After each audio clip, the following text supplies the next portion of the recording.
Mr. President, I'm Jeff Newton. You don't know me. But I used to be a producer at 60 Minutes, and I know how you love that show. You love it. I also used to be senior producer at National Geographic Television and a senior producer at Vice on HBO. And I heard today you have this great idea to shut down the, whatever it's called, center. I'm not sure anymore what it's called.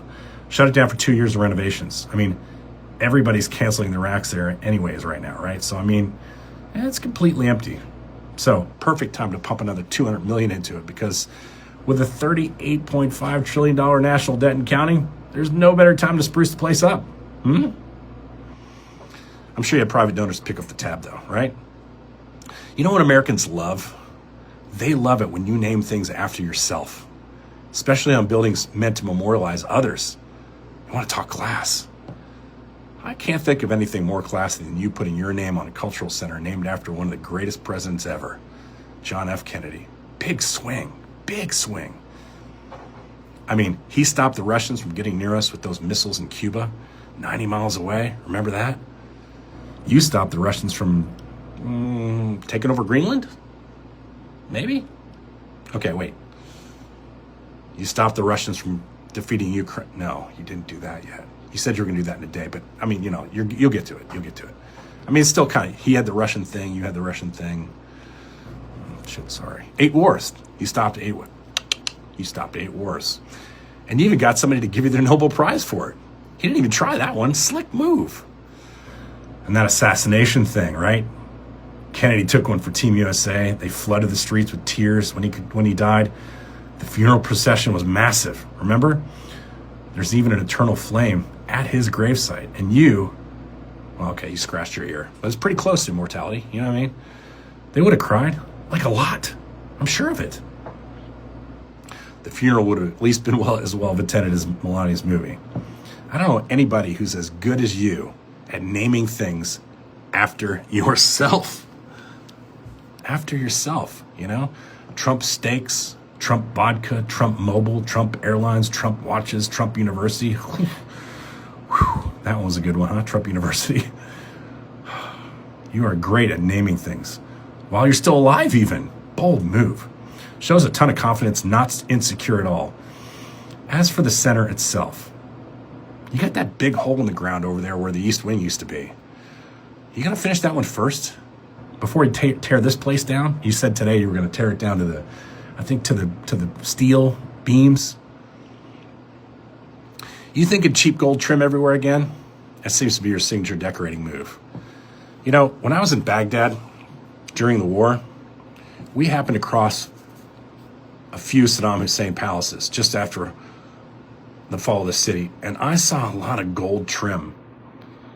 And I was thinking to myself, even then, what a nice touch. Doesn't seem over the top at all. Very classy, all that gold trim. Did you guys ever used to hang out? I know how you love dictators.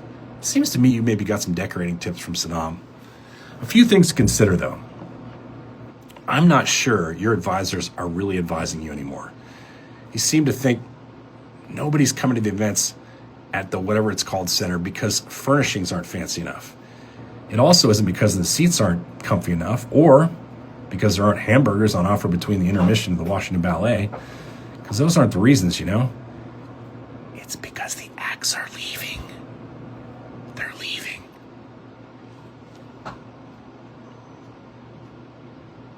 Some of them. Here's a list. That Glass guy, he's out. He refused to participate recently. Renee Fleming, Washington National Opera. Vocal Arts DC, Seattle's Children's Theater.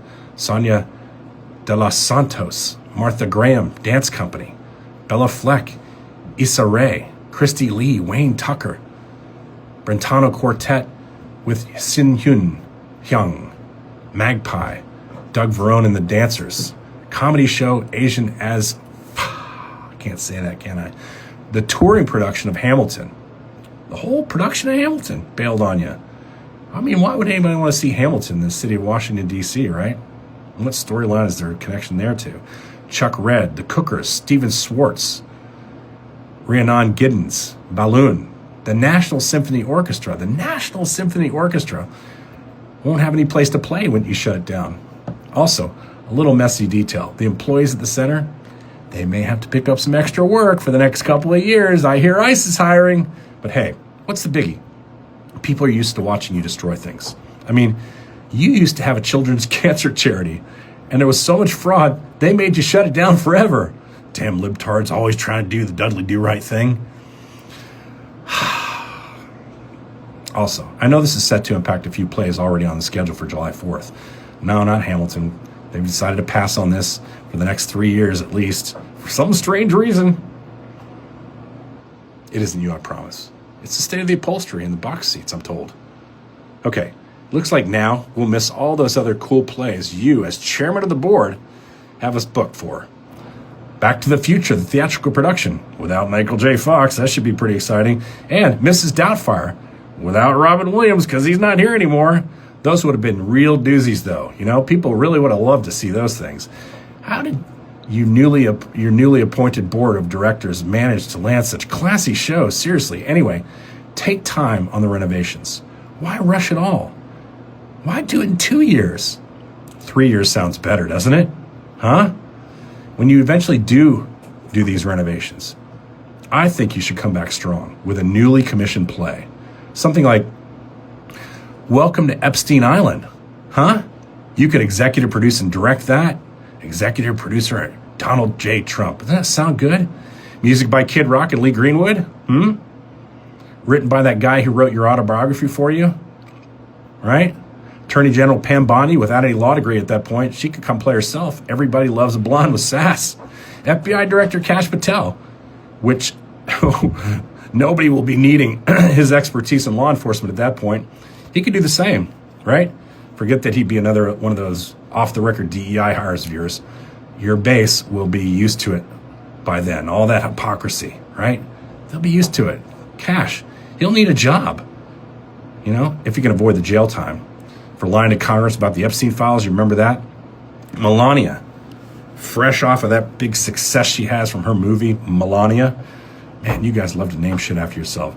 She could jump in for a part where she would be, I don't know, what would she be doing in a movie, Epstein Islands? Well, we can leave those scenes to the writers. I bet Welcome to Epstein Island would sell out in no time, just like your administration's done. Keep your eye on the prize, Mr. President. Maybe that Emmy that's been eluding you for all these years for that show, The Apprentice, it's closer than you think. Thanks, Misfits. Get a paid subscription on Substack if you want to support all the love that we have for the Trump administration. Just go there, find From the Writer's Cabin and sign up. $8 a month, or you can save yourself $16 a year and get 2 months free for only $80 annually. This cabin doesn't eat itself, and, you know, Georgie's running low on kibbles about now. Thanks, guys. Talk to you soon. Mr. President, heed my advice. There's some good stuff there.